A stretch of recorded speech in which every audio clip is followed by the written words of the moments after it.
Tervist, mina olen Marleen.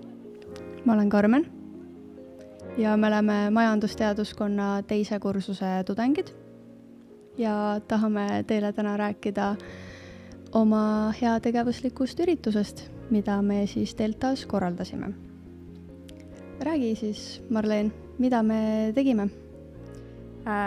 See heategevuslik üritus varjevõrkude punumine Ukraina toetuseks sai siis alguse organisatsiooni käitumise ainest, kus me pidime välja mõtlema midagi vabatahtlikku, heategevuslikku, mida siis ühiskonna või kellegi lihtsalt kasuks teha. Ja siis meie üks tiimikaaslane, kursade Angeelika, tuli selle idee peale, et võiks Ukrainale varjevõrke punuda, sest et tema oli tollel hetkel ainus, kes teadis, et sellega Tartus üldse tegeletakse ja Eestis mitmes punktis. Seega Angeelika võttis ühendust siis Aitan kaitsta organisatsiooniga, kellega koostöös see üritus meil sündis. Ja sealt suhtlesime edasi ning käisime ise siin lähedal Tartus ühes võrgupunumispunktis nii-öelda seda kõigepealt õppimas. Just. Et ürituse ettevalmistamisele kulus meil esialgu laias laastus võib-olla võime öelda, et 4 tundi. Ise pidime materjali ette valmistama ja tehnikat õppima. Ja et me käisime ise tegelikult 2 korda, siis seal Jakobi 2 õppehoones, kus seda tehakse siis tegelikult iga kolmapäev. Ja käisime siis 2 korda ise nii-öelda õppimas, kuna me pidime ürituse raames ise seda teistele tegelikult õpetama.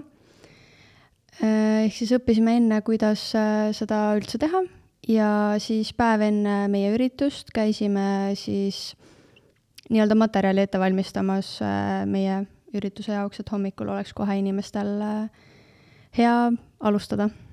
Üritus toimus meil siis 24. oktoobril. Me ise tulime Deltasse kohale hommikul kella 9, et siin valmis sättida kõik, et see võtab ikkagi omajagu aega, et need võrgud üles sättida ja töökoht nii-öelda valmis seada. Ja siis üritust alustasime kell 10 ja tegime seda varjevõrkude punumist siis õhtul kella 6-ni. Just. Ja siis selle sees said soovijad valmistada ette võrgu punumismaterjali ja ise võrgu juures punumisega tegeleda. Mis meile ürituse juures väga meeldis, oli see, kui palju meil käis oma maja tudengeid, õppejõudusid ja eriti, et Ukraina tudengeid oli hästi palju. Et selline eneseteostuse ja heakskiidu tunne oli seal juures väga oluline, et vaatamata sellele, et need Ukraina tudengid on siin Eestis, et nad olid meile väga tänulikud, et me toetame nende kodumaad sellise tegevusega. Et see tegi südame soojaks.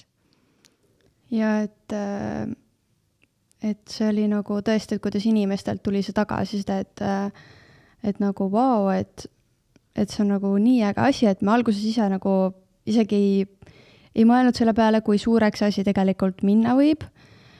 Et isegi päeva alguses tegelikult oli suhteliselt rahulik, kuid mida me nagu ise, vähemalt mina isiklikult ei uskunud tegelikult, et meil oleks kogu aeg see 8 tundi, mis see üritus kestis nagu konstantselt inimesi, mis ta tegelikult oli. Et kogu aeg tegelikult oli ka inimesi nii materjali lõikamas, kui siis seal võrkude juures nii-öelda punumas, et ja inimesed olid selles suhtes väga huvitunud, kes ka lihtsalt mööda kõndisid ja võib-olla ei olnud seda nagu sotsiaalmeedias isegi näinud üritust ja siis nagu tuldigi küsima, et mis nagu toimub ja siis said ka kõik nagu nii-öelda osa võtta sellest. Ja tõesti, nagu Marleen mainis, oli hästi palju Ukraina tudengeid, mis oli nagu tõesti üli tore minu arust. Üks, mida need Ukraina tudengid ja õppejõud näiteks küsisid, oli see, et mis sellest võrgust edasi saab, kuhu see jõuab, et mis me siis ise ürituse lõpus teeme. Et meie jaoks lõpeb üritus sellega, kui me võtame selle võrgu stendilt maha ja rullime kokku ning viime tagasi Aitan kaitsta organisatsioonile. aga sealt edasi on nii meie kui organisatsiooni jaoks ka tegelikult see nii-öelda saladus.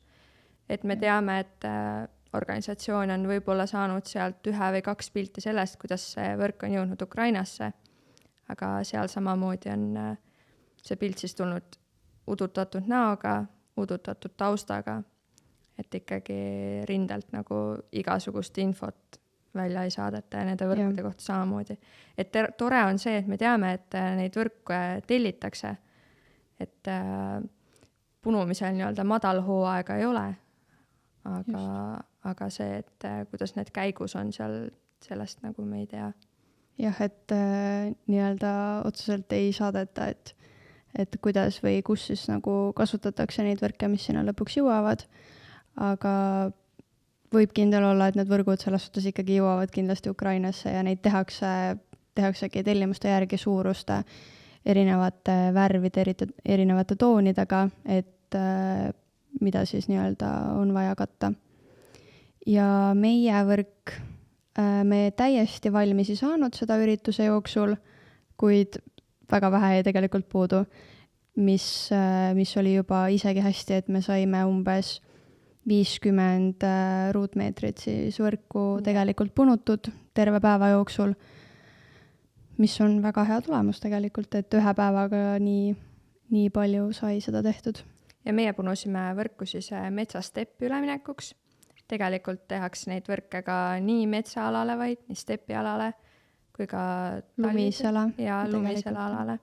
Et seda küll vähem, sest et lumist aega pidavad seal Ukrainas ja üldse rindel nii-öelda vähem olema, aga jah, et see varjevõrkude punumine ei ole tegelikult üldse nii lihtne, kui esialgu paistab, et seal on kõik see tehnika. Tehnika, kuidas tegelikult ei ole mingit tehnikat.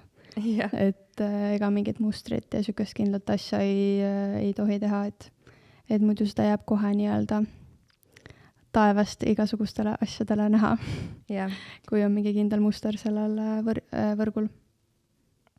Et meie tegevus ikkagi paneb väga mõtlema sellele, et milline mõju on siin varjevõrkude tegemisel ukrainlastele ja hakkad nagu isegi lihtsana kõlavat võrgu tegemist nagu süvitsi mõtlema ja analüüsima, et saaks hästi ja ideaalselt ja et selline natuke pinge on peal, aga samas jah, et kui see tagasiside on nagu positiivne ja inimesed on tänulikud, et me sellega tegeleme, et siis lõppkokkuvõttes on ju kõik hästi.